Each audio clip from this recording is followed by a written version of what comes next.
In today's video, I'll teach you how to join challenges in Garmin Connect. So first of all, open the Garmin Connect application. Make sure you're logged into your account. So if you want to join the challenges, it is actually very simple.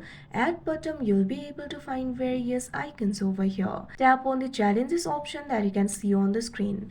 Now after you do that, you'll be led to the challenges interface. You'll be able to find various challenges over here. You'll be able to join any challenge of your choice. What you have to do is simply find the challenge that you would like to join. After you do that, you can simply tap on it. Now you'll be able to see the detail regarding that challenge over here. You can also see the start and end date. So what you have to do is tap on this option, join challenge, that you can see on the screen. Now once you do that, you can see over here the challenge has been accepted. So like this, you'll be able to join the challenge. You can simply tap on this option, let's do it. Now once you do that, the challenge has been joined, and if you scroll down, you'll be able to see it in the my challenges section. So that is how you join challenges in Garmin Connect. I hope you found this video helpful. Thank you for watching.